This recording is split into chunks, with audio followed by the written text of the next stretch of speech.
Welcome to Joshka Sri studios. అందరూ ఎలా ఉన్నారండి? కాయిన్‌కి రెండో వైపు కోణం కూడా ఉంటుందా అన్నందుకు నిజంగానే మా ఫ్రెండు మాటల్లో నాకనిపించిందనమాట. ఒక కోడలు వాళ్ళ అత్తామామల గురించి అంత బాగా చెప్తుంటే వినటానికి చాలా అంటే చాలా ముచ్చటగా వేసింది. అదేంటంటే ఆ అమ్మాయి వాళ్ళ హస్బెండ్ ఫారెన్‌లో ఉంటారనమాట. సో, వాళ్ళ అత్తగారికి ఒక్కడే వాళ్ళ హస్బెండ్ ఒక్కరే ఒక్కగానొక కొడుకు. ఆడపిల్లలు కూడా లేరావిడకి. అయితే తను చెప్తుందనమాట. మా అత్తగారు వాళ్ళు చాలా మంచివాళ్ళు. అయితే నేను అడిగాననమాట. ఏమని?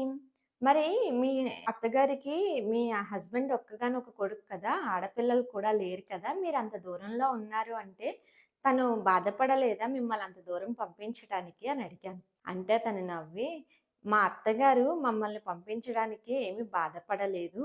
అత్తగారు ఫీలవుతూ ఉంటారు. "మీకక్కడ ఎవరున్నారమ్మా? మీకు హెల్త్ బాగోపోయినా చూసుకునే వాళ్ళు ఎవరున్నారు? దేశం కాని దేశం వెళ్లారు మీరు బ్రతుకు తెరువు కోసం. సో, మాకేమమ్మా ఇక్కడ మేము బాగా ఉన్నాము. మేము పుట్టి పెరిగిన ఊర్లోనే ఉన్నాము. మాకు కావాల్సిన వాళ్ళందరూ మా చుట్టూనే ఉన్నారు. మాకేది కావాలన్నా తెచ్చి పెడతారు. మాకేం బాగోపోయినా చూసుకుంటారు. అక్కడ మీకు బాగోపోతే ఎవరమ్మా చూసుకునే వాళ్ళున్నారు" అని చెప్పి అంటూ ఉంటారంట. మీరు బ్రతుకు తెరువు కోసం ఎంతో దూరం వెళ్లారమ్మా. అనాథులుగా అక్కడుంటున్నారు. మీకంటూ ఎవరూ లేరు. ఏ అవసరం వచ్చినా, ఏదొచ్చినా కూడా చూసుకునే వాళ్ళు కూడా లేరు. మీరు సంతోషంగా ఉంటే చాలమ్మా. మీరు అనుకున్న స్థాయికి మీరు రీచ్ అయితే చాలు. అదే మాకు సంతోషము. మాదేముందమ్మా. అంతే కదమ్మా! నేను కూడానా మీ మామగారు ఉద్యోగరీత్యా మా అత్తగారు ఊరు వదిలి సిటీకొచ్చి స్థిరపడ్డాం. ఆ రోజు నా విషయంలో కరెక్ట్ అయిన విషయం, ఈరోజు నీ విషయంలో ఎందుకు రాంగ్ అవుతుంది?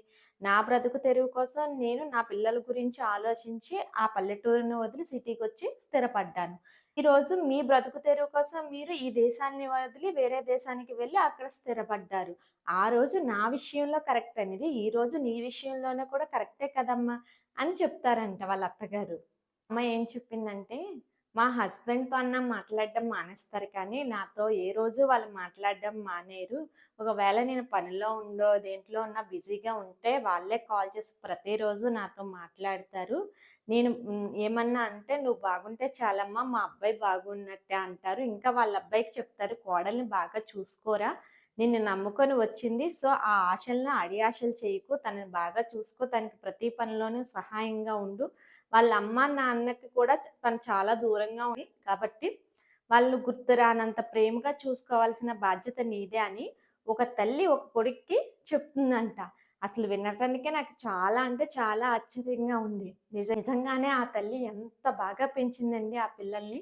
ఆ పెంచడమే కాదు, ఆమె బాధ్యతగా వేరే వాళ్ళ పిల్లని కూడా తన పిల్లలుగా అనుకోని అంత బాగా ఆలోచించగలిగిందంటే నిజంగా ఆవిడకి స్ఫూర్తిగా అభినందనలండి. అదేముందమ్మా, జీవితంలో అన్నీ చూసేసాం. ఒడిదుడుకులు చూసేసాం. కష్టాలు, సుఖాలు చూసేసాం. మాది అంతా అయిపోయింది. మీ లైఫ్ మొదలైంది. మీకు బాధ్యతలు మొదలయ్యాయి. మీద మీరు సాధించాల్సిన వాటిలి మీద దృష్టి పెట్టండి. మాదేముంది తల్లి, మాది అయిపోయిన తరం. మీరు మొదలవుతున్న తరం. సో, మీ గురించి మీరు ఆలోచించుకోండి. మేమన్నీ చూసేసాం జీవితంలో. మీరన్నీ చూడబోతున్నారు. కాబట్టి మీరు బాగా ఉంటే అదే మాకు ఆనందము, సంతోషము అని అంటూ ఉంటారంట. అమ్మాయి చెప్తుంటే నాకు చాలా అంటే చాలా ఆశ్చర్యం వేసింది. ఎందుకంటే ఒక అత్తగారు ఒక తల్లి కంటే ఎక్కువగా అంత బాగా కోడల గురించి ఆలోచించారంటే ఈ రోజుల్లో ఎవరుంటారండి అలాగా? నిజంగా అంత పెద్ద హృదయం. అంటే నా కూతురి కంటే ఎక్కువ, నా కోడలే నా కూతురు. ఇంకా అంతకన్నా ఎక్కువ అని ఆలోచించుకునే అంత పెద్ద మనసు ఉందంటే నిజంగా ఆవిడ చాలా అంటే చాలా గ్రేటు. అది వాళ్ళో వీళ్ళో బయట వాళ్ళు చెప్తే నమ్మకపోవచ్చు కానీ, ఒక కోడలే వాళ్ళ అత్తగారి గురించి అంత గొప్పగా చెప్పిందంటే, అది 100% కరెక్ట్ అయితేనే కానీ, ఏ కోడలు కూడా వాళ్ళ అత్తగారి గురించి అంత పాజిటివ్‌గా చెప్పరు. సో, నిజంగా నాకు ఆ అమ్మాయిని చూస్తే ఎంత బాగా అనిపించిందంటే, ఆ అమ్మాయి మాటలు వింటుంటే నన్ను నేను ఒక్క క్షణం మైమర్చిపోయాను. అబ్బా! ఈ ప్రపంచంలో ఈ రోజుల్లో ఇంత మంచి అత్తగారులు కూడా ఉన్నారా? అది మనకు తెలిసిన వారిలో కూడా ఉన్నారా? ఎంత బాగా ఆలోచిస్తున్నారు. ఈ రోజుల్లో చాలామంది మాకు దూరంగా ఉంటున్నారు. మమ్మల్ని వదిలేసి ఉంటున్నారు. అలా ఉంటున్నారు, వీళ్ళుంటున్నారు, మా సుఖాలే చూసుకుంటున్నారని ఫిర్యాదులు చేసే తల్లిదండ్రులున్న రోజుల్లో కొడుకు, కోడలు బాగుండాలి. ఎక్కడున్నా బాగుండాలి. వాళ్ళు దూరంలో ఉండి అవస్థలు పడుతున్నారేమో, కష్టాలు పడుతున్నారేమో అని చెప్పి అంత ప్రేమగా ఆలోచించి వాళ్ళు బాగుంటే మేము బాగున్నట్టే. వాళ్ళెక్కడున్నా వాళ్ళు బాగుండాలి. ఇంత ప్రేమగా ఆలోచించే, అంత పెద్ద మనసు చేసుకునే తల్లిదండ్రులుండటం నిజంగా అంటే నిజంగా చాలా అదృష్టవంతులు. అట్ ద సేమ్ టైమ్ ఆ అమ్మాయి కూడా అలాంటి తల్లిని మించిన అత్తగారు దొరకడం నిజంగా అమ్మాయి అదృష్టం. ఎందుకంటే మంది మంచిగా ఉన్నా కూడా చుట్టూ ఉండే వాళ్ళు చెప్పుడు మాటల వల్ల అట్లా విని వాళ్ళ వాళ్ళ బంధాలను దూరం చేసుకుంటూ కోడల్ని చెప్పు చేతల్లో పెట్టుకోవాలని, కొడుకుని కూడా చెప్పు చేతల్లో పెట్టుకోవాలి, దగ్గరే ఉంచుకోవాలని, వాళ్ళు ఎదిగినా ఎదగకపోయినా అనవసరం. మా ముందు పెరిగితే చాలు, మాతో ఉంటే చాలు, మా బాగోగులు చూసుకుంటే చాలు, ఆళ్ళు ఎలాగున్నా మాకు అనవసరం అని స్వార్థంగా ఆలోచించే తల్లిదండ్రులున్నారు. ఈ రోజుల్లో కూడా వాళ్ళెక్కడున్నా సంతోషంగా ఉండాలి. ఆ రోజుల్లో నా విషయంలో కరెక్ట్ అనేది ఈ రోజు నా కోడలు విషయంలో అదెందుకు కరెక్ట్ కాకుండా పోకూడదు అని చెప్పి ఆవిడ అత్తయినా కూడా ఒక కోడలుగానే ఆలోచించి వాళ్ళ కోడలిని కూడా ఒక ఆడపిల్లగానే ట్రీట్ చేస్తున్నందుకు నిజంగా నాకైతే చాలా అంటే చాలా బాగా అనిపించిందండి.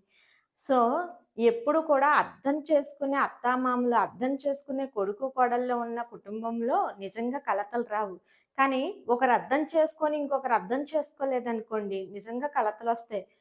ఏ చెయ్యన్నా 2 చేతులు మోగితేనే చప్పట్లన్నట్టు ఇరువైపులా కూడా అర్థం చేసుకునే గుణం ఉన్నప్పుడే ఆ సంసారమైన, ఆ కుటుంబమైన ఒక మంచి కుటుంబంగాను, ప్రశాంతంగా గొడవలు లేని కుటుంబంగాను ఉంటుందనమాట. సో, అర్థం చేసుకోవాల్సింది ఒక సైడ్ నుంచే కాదు, 2 వైపుల నుండి అర్థం చేసుకోవాలి. మన వైపు నుంచే కాదు, అవతల వైపు నుండి కూడా అర్థం చేసుకోవాలి. సో, అలా అర్థం చేసుకుంటూ వెళ్తే మన జీవితం చాలా అంటే చాలా సుఖంగా ఉంటుంది. కంటెంట్ నచ్చినట్లయితే వీడియోని లైక్ చేయండి, షేర్ చేయండి అండ్ కొత్తగా చూస్తున్న వాళ్ళు సబ్స్క్రైబ్ చేసుకోండి. మళ్ళీ కొత్త కంటెంట్‌తో కలుసుకుందాం. Until then bye bye. Thank you. Thank you all.